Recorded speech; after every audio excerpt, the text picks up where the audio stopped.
দিলাম একটা শুকনো লঙ্কা, দুটো তেজপাতা আর 5 ফোড়ন।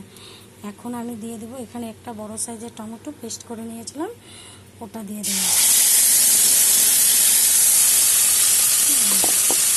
ওটা দিয়ে দিলাম। আর এখানে আছে 6টা কাঁচা লঙ্কা, 1 ইঞ্চি পরিমাণ আদা, আর হলো এসে মগজ 1.5 চামচ, সব একসাথে পেস্ট করে নিয়েছি, সব দিয়ে দিলাম। আর দেবো হলো এখানে 1 ইঞ্চি জিরে, 1 চামচ জিরা গুঁড়া, 1 চামচ ধনিয়া গুঁড়া, আধা চামচ হলুদের গুঁড়া, আর 1 চামচ ঝাল লঙ্কার গুঁড়া, আর 1 চামচ চিনি আছে। সব আমি একসাথে এখন কষিয়ে নেব।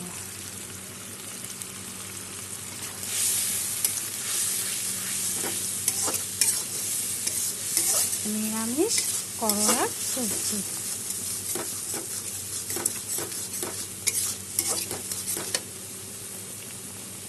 মশলা আমার কষানো হয়ে গেছে। এখন আমি আগের থেকে আলু আর ভাত করলা ভেজে রেখেছিলাম, ওটা এখন দিয়ে দেবো। এখানে 500 ভাত করলা আছে। ভাত করলা বলে কাঁকরোল আর কি, অনেকে ভাত করলা বলে, অনেকে কাঁকরোল বলে। এটা এখন দিয়ে দিলাম। তারপরে দিয়ে দেবো জল।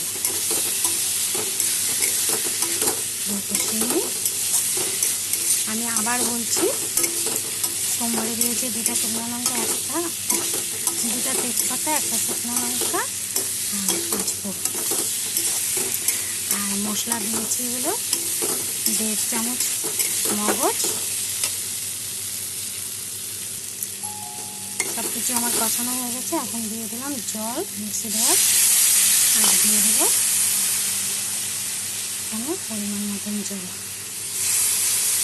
পরিমাণ মতো দিয়েছি। মশলা 1 চামচ জিরের গুঁড়া, 1 চামচ ধনিয়া গুঁড়া, আধা চামচ হলুদের গুঁড়া, আর 1 চামচ ঝাল লঙ্কার গুঁড়া, আর 1 চামচ মিষ্টি। আর দিয়েছি 1.5 চামচ মগজ, 1 চামচ আদা, 6টা কাঁচা লঙ্কা,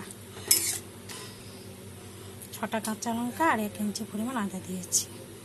সব একসাথে দিয়ে কষিয়ে নিয়েছি। এখন ঝোলটা ফুটে উঠলে হয়ে যাবে। দিয়ে দিলাম লবণ, আগে দিয়েছি, এই জন্য বেশি দিলাম না। ঝোল আমার ফুটে উঠেছে, দেখেছো কালারটা খুব সুন্দর হয়েছে। আমি হচ্ছে কাশ্মীরি লঙ্কার গুঁড়া দিই, কাঁচা লঙ্কা আর ঝাল লঙ্কার গুঁড়া দিয়ে বানিয়েছি। নিরামিষ ভাত করা সবজি আমার হয়ে গেছে।